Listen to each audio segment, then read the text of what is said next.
Coming up on this episode, the Warriors work out a former Lakers wing, but I'll tell you why it's a colossal waste of time, plus how Golden State are walking a fine balance when it comes to their roster decisions.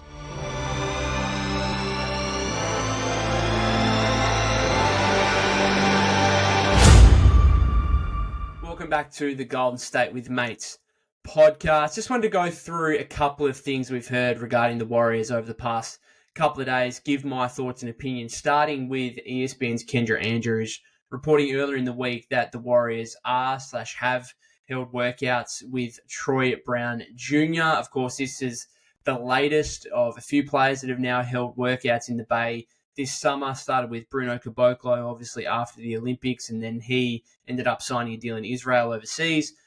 Davis Bertans, another notable name to have worked out for the Warriors. And then I spoke about that on last episode. And now Troy Brown Jr. The Caboclo and Bertans, bringing those guys in makes some sense to me. The Troy Brown Jr. stuff, I don't get whatsoever. I think it's a colossal waste of time. Now, when I say waste of time, what is there to be actually lost by bringing anyone in for a workout? Like, if the Warriors brought me in for a workout next week for a couple of hours, and what is to be really lost? It's a waste of time, but what are you actually losing? Some of your coaching staff maybe putting their efforts into that when they could be putting time into something more important. Maybe that's what you're losing, but really, what are you losing out of it? So when I mean a colossal waste of time, I mean, that's what it is. It's not like it's a major negative in any way, but I just don't see how Troy Brown Jr. is going to get on this roster. Maybe, he's impressed in these workouts or whatever. Maybe he gets a training camp contract, but the way that the Golden State roster is configured right now, I don't know how Troy Brown Jr. gets on the roster and gets anywhere close to playing rotation minutes, right? And that's what you've got to, the NBA these days, you need to try and make the most. There's so much talent out there in the NBA, I think, at the moment, that you need to try and utilize every roster spot, because I think there is enough talent out there to be able to do that effectively.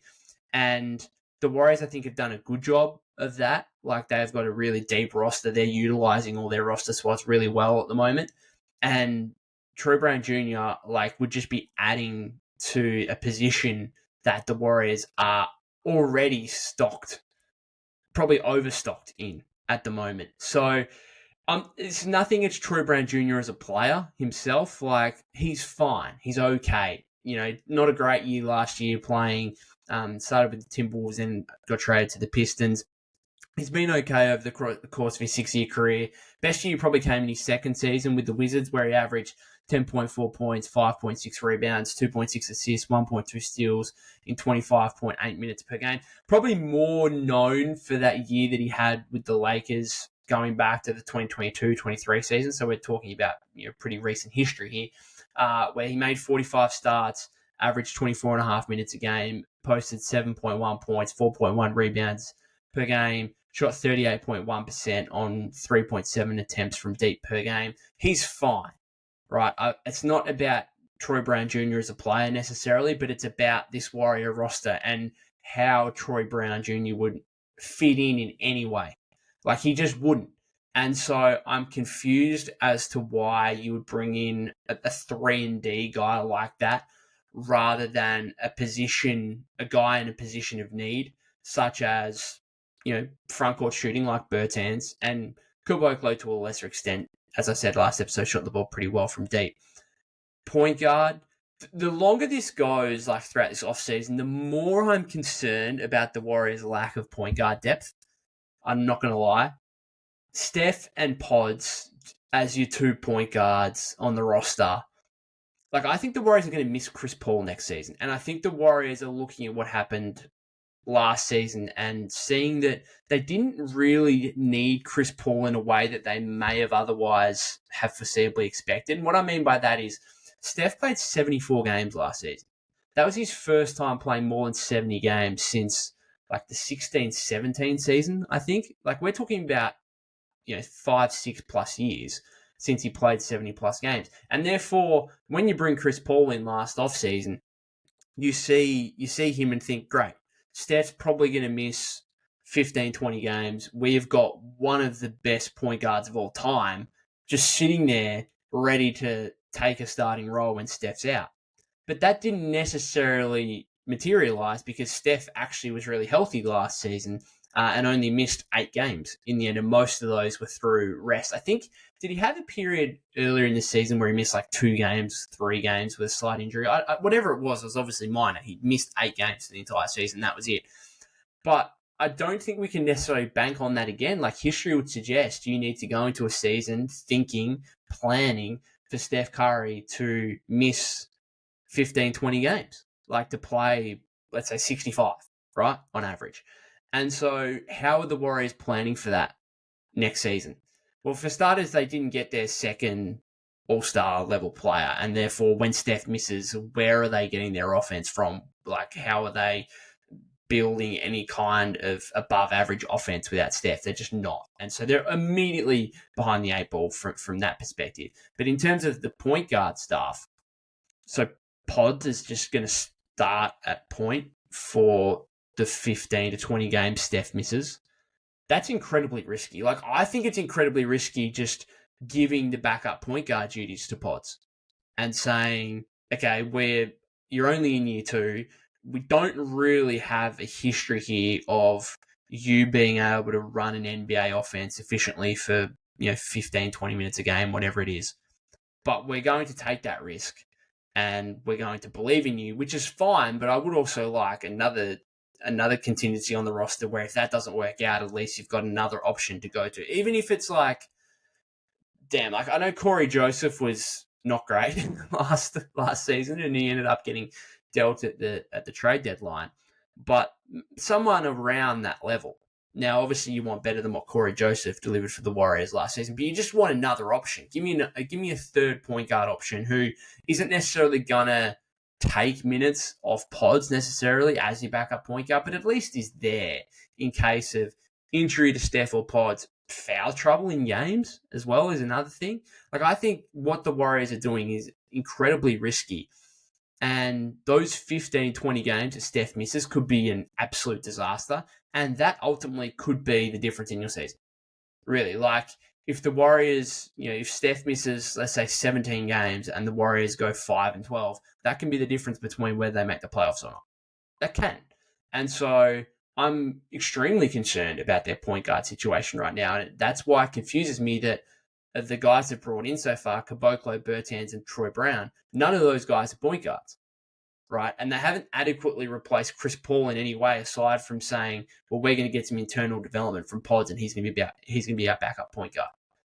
It's a legitimate concern for me. And I think they're going to miss Chris Paul more next season than Klay Thompson. Not only because CP3 was statistically, like the Warriors were statistically better when CP3 was on the floor last season. His on-off numbers suggest that. Klay, on the other hand, the Warriors were a massive negative when he was on the floor. So there's that aspect in terms of who they'll miss more. Yes, Klay averaged nearly double the points, had a more significant role, but you factor in those on-off numbers, you factor in the Warriors were able to replace Klay with DeAnthony Melton, Buddy Hield, right? Lindy Waters to a degree as well. And yet, what point guard did they bring in to replace Chris Paul? No one. So it genuinely concerns me. And that's why, again, confused as to why are we working out Troy Brown Jr.? For what reason? Look at the guys that... So Troy Brown Jr. can play at the 2 or the 3. Look at the guys on the roster already that can play at the 2 or the 3. Pods will probably start at the 2. Wiggs will probably start at the 3. Right? You got Melton, you got Hield, you got GP2, you got Moody, you got Santos, you got Waters. There's 8. There's 8 players that can play at the 2 or the 3. And then that's not even taking into account, let's say, Kuminga develops and he, becomes a bit more viable for him to be able to play at the small forward spot. That's 9 guys all of a sudden. Where does Troy Brown Jr. fit into that? Like, he just doesn't. And so it doesn't make any sense. It's a massive waste of time because I don't think the Warriors are going to be... I don't think they should be signing him to a training camp contract, let alone actually giving him a roster spot. And again, as I kept saying with all these workout guys, it would take the Warriors either making a trade and opening up roster spots or the financial flexibility to add a guy, or waiving Guy Santos. And a lot of these guys just aren't worth getting rid of Guy. Like, Guy does a lot of the same stuff and has the upside as a younger player, and is on like a cheaper contract as well. Like, a lot of these guys just, they're not worth it. Now, does that mean that the Warriors shouldn't be interested and they shouldn't be bringing in guys for workouts? No, of course they should be. They should be doing their due diligence and bringing guys in. But bring guys in who could actually foreseeably have a role with the team. Not Troy Brown Jr., who's a wing, of which the Warriors have got 8 guys that can play at the 2 or the 3 next season already. Like, it's a waste of time. But anyway, I don't get it. I just like them. You look at the point, there's not too many point guards left on the roster. Left in free agency, but you look at like Markelle Fultz. Markelle Fultz is not going to necessarily go in and work out for you. Like, at this point in the offseason, I'm assuming he's just waiting on a contract from someone, waiting for something to materialize. Like, he's not going to go work out for a team. He doesn't need to. But maybe there's some other point guard options out there. I don't know. I need to go through them. Even some like other, I don't know, like front court shooting options, like Marcus Morris. Like, the last game Marcus Morris played, he had 20 points for the Cavs in game 5 of the Eastern Conference semifinals against the Celtics. 35 years old, capable scorer, tough, brings a little bit more to the table than Bertans, in terms of Bertans is a much better shooter, but Morris can do plenty of other things more than just a one-trick pony. Showed in that last game he played that he's still a reasonable player. Like, again, he's not a guy that's necessarily going to come in for workouts. Probably not. But, again, he's someone, if you're looking at, like, front court options, maybe. Even Chetty Osman, again, not a guy you'd be looking at, at bringing in for a workout necessarily. Like, he's not going to do that. He's waiting for a contract. Sounds like he might go overseas. But he's another guy, probably slightly bigger than Troy Brown Jr. We know Steve Kerr loves to go small ball. Chetty's probably a guy that you could slide to the 4, maybe occasionally. I don't think he'd be doing that with Troy Brown Jr. necessarily. So I just think there's so many other guys that the Warriors could be looking at that are not only better than Troy Brown Jr. as players, but are better positional fits as well. And again, I'm not sure who the point guard options are necessarily on the that are available, but I think it's worth having a look, let's say. So I suppose the Warriors can say, well, we've got Pat Spencer on a 2-way contract. He's kind of our third string. Reece Beekman's still on a 2-way contract, so I just don't want to be relying on 2-way contract guys, even though Pat Spencer is like 28 years old. I get that. But again, he's never played meaningful NBA minutes, right? I want someone with some experience, right, as that contingency plan. Warriors aren't doing that. It's a massive concern for me. I just wanted to move on to more of a philosophical topic here in terms of the Warriors roster decisions, because Monty Poole of NBC Sports had a really fascinating article earlier in the week talking about the whole Kelly Oubre Jr. disaster in 2020 and how it's changed the Warriors' perspective in terms of their roster decisions and who they bring in externally, whether that be via trade, free agency, even the draft, I would say as well. Now, I don't think Paul mentioned that, but I'll go through something here in a second. Just wanted to mention a quote here from Monty Poole as part of that article. He says, "No longer are the Warriors willing to jeopardize their bottom line, sacrifice a bundle of draft picks, or disrupt their roster for anyone who doesn't rate a consensus. Brandon Ingram, to cite an example, is among those who, according to sources, does not meet that level. There's enough pro-con that any chance of him coming to Golden State is minuscule." So essentially, sources saying Warriors very, very little interest in Brandon Ingram, and part of that is because there's no, there's no consensus on whether that would actually be a good move or not. So what I take from this is really interesting because it's a super, super fine balance between being well calculated in every decision you make. And I think the Warriors have done that fairly well in terms of like, we're looking at, again, going back to the depth of this roster, like the Warriors are really trying to utilize every roster spot, which is great. They're being well calculated in all those moves. However, there is a fine balance between that and being so rigid that you're not willing to take a risk. And that is probably the concern for Warrior fans, is that, okay, does this mean like we're not picking guys and like not targeting guys unless they're absolutely perfect?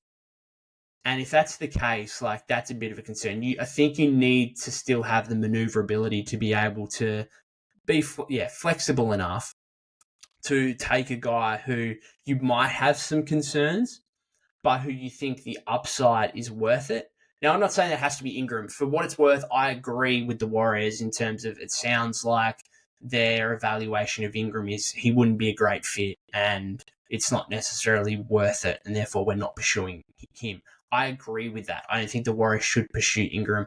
I think on-court wise, stylistically, fit concerns, no doubt, in terms of his play style compared to how the Warriors play.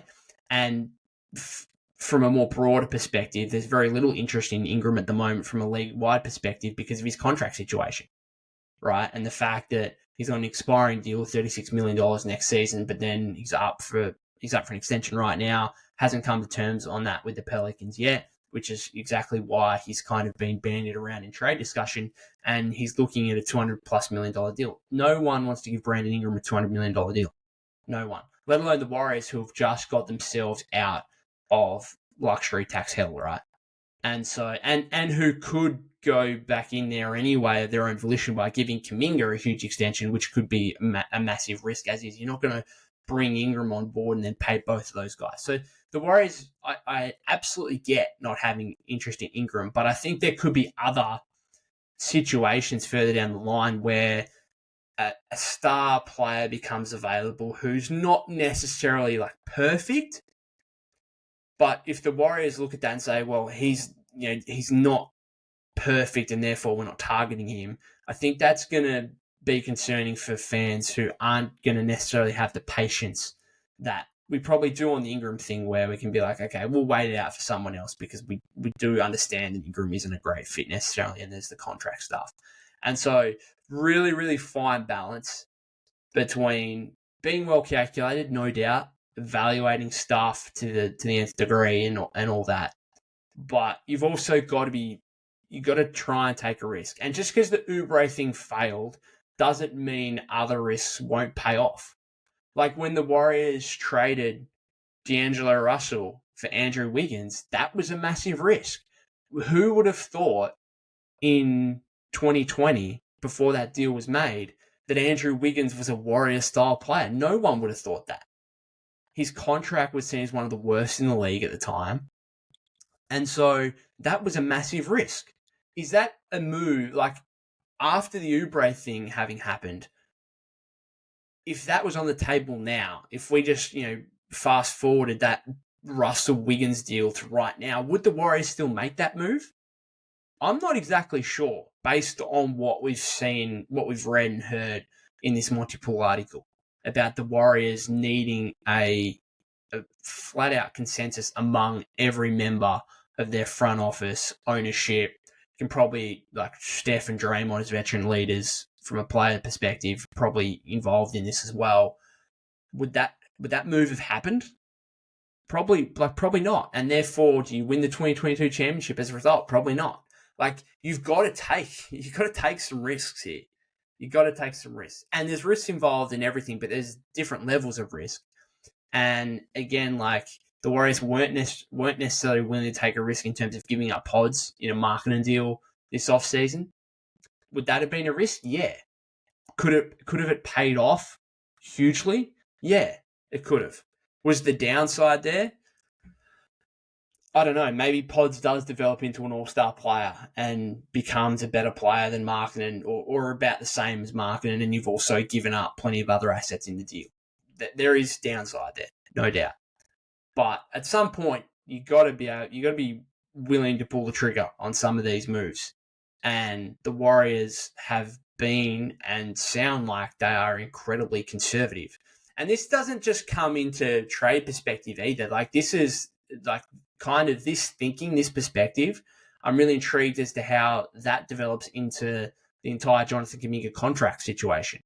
Because if you look at what, he's asking for 200, he's asking for the max 225, which the Warriors, I just don't think should give him that right now. But if it comes to, 160 million, let's say, over 5 years.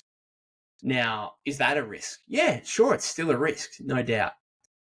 would there be a consensus among the front office and ownership that is a good deal to make? I don't know. Like, if there's a couple of people that push back against that in the front office and say, nah, that's too risky, we can't do that. Like, does that mean a deal doesn't get done? Like, I for what it's worth, I think the Warriors should give, and I've spoke about this relentlessly, I do think the Warriors should go to about $160 million. That would be my top end, what I'd offer Jonathan Kuminga right now.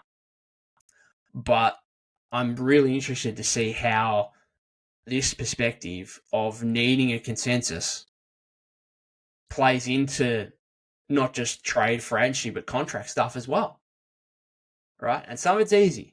Sure, there was a flat-out consensus when it came to, should we give Steph a $62.6 million extension for the 2026-27 season? I'm pretty sure everyone would have nodded their head and said, yeah, let's move on. All right, we're doing that. But the Kuminga stuff, the Moody stuff, a lot more complicated, obviously. There's going to be a lot more opinions, I would say, around the table in terms of, Joe Laker, Mike Dunleavy Jr., other people in the room discussing what they should give Kuminga, what they should give Moody, all these other roster decisions, contract decisions, whatever else that come into it.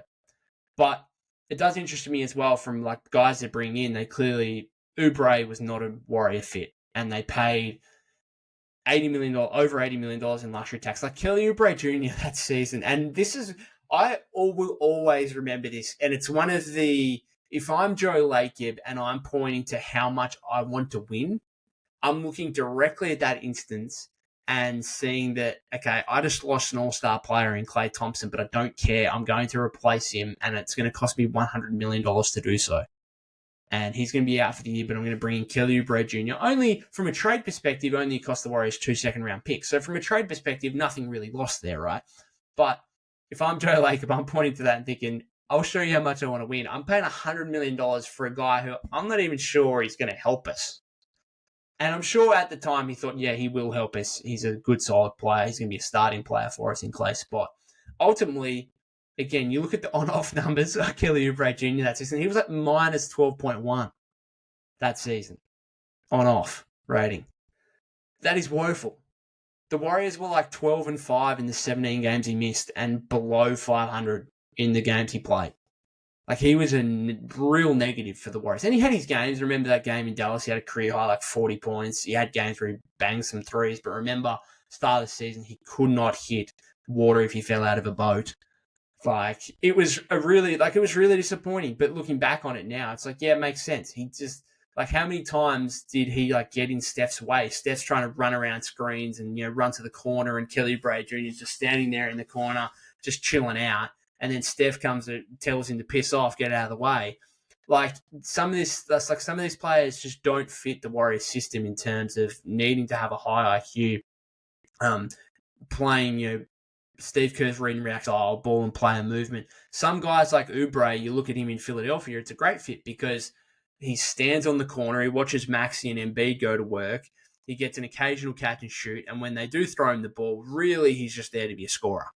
Right, and he attacks off the dribble. Like, he's a talented player. He's a talented offensive player, no doubt about that. But he just didn't fit the Warriors' system whatsoever. And I think the Warriors have certainly prioritized trying to get guys who they think are going to fit the Steve Kerr and the Warriors system much better than a guy like Oubre. If you look at what they've done, particularly over the last, let's say, since the Wiseman trade, like dealing Wiseman for GP2, you give up a guy who never fit the Warriors system for a guy who from previous experience does fit the Warriors system. You go back to last offseason, the two guys they brought in, Chris Paul. Yes, there were concerns from a positional wise, but I think like Chris Paul's high IQ meant he was always going to be helpful in some way or another, and that proved to be the case. Dario Saric, high IQ, offensively very versatile. Unfortunately, the defense, like, it wasn't an IQ, it wasn't him not being able to fit the system. It was just his individual defense was that bad that you just couldn't have him out there at the end of the season, particularly as a small ball center. So it was just that in terms of his defense that proved the major issue. If you look at the drafting, Pods and TJD, now those two guys have been better than what we could have ever imagined. But I think even at the time when they were drafted, we could point and say, yeah, Warrior style player. I know I can't remember who it was, but there's a draft guy who had pods in like the 40s, I think, in his like mock draft, but then said afterwards that, oh no, if I knew he was going to the Warriors, then I would have had him as a first round pick. Like, that's how much of an upgrade I give pods by the fact that he's going to the Warriors and how good a fit he'll be there. Can't recall who. I think it was Sam Vecini of The Athletic. It might have been Sam Vecini of The Athletic, but I apologize if I got that wrong. And then you look at this offseason, Melton, Anderson, versatile two-way players. Hield, I've said probably less of a Warrior player, but just needed his shooting after losing Clay. And maybe the Clay thing, like if there's a guy that didn't really fit the Warrior system in terms of like high IQ basketball last season, probably Clay. Like, as stupid as it is to say, because he built the Golden State system in terms of, the high volume 3-point shooting and everything, but his decision-making last season at times was woeful, and that's like what the Warriors need to try and prioritize is really good decision-making, quick decision-making. And Clay, that's probably why some people think that Clay leaving might actually be addition by subtraction, because again, look at the on-off numbers, the Warriors were significantly worse when Clay was on the floor last season and better when he was off the floor. But anyway, it's just super fascinating to see how the Warriors are going about their roster decisions, and a super fascinating article from Monty Poole on how the Oubre situation and that entire disaster is still making an impact on how the Warriors are making their decisions. Because otherwise you would think, okay, we spent $100 million essentially for Oubre, didn't work, who really cares, move on, it was a 1-year thing. Like, were the Warriors winning the championship or making a deep playoff run that season anyway? No, I don't think so. Like, it should be really a situation of, well, nothing gained, nothing lost, aside from the financial aspect of it. But instead, it's like, no, we're really going to learn from this, and it's going to play a pivotal part in our direction now and our perspective on bringing guys in, whether it be trade, free agency, draft, contract decisions, all that kind of stuff. So super fascinating. Let me know if you've got any thoughts in the YouTube comments section. Thank you very much for listening or watching. If you've got through to this point of the episode, if you haven't subscribed to the YouTube channel already, that would be greatly appreciated. You can follow me at POK252. That's POK252 on X/Twitter. And other than that, I hope you have a great weekend.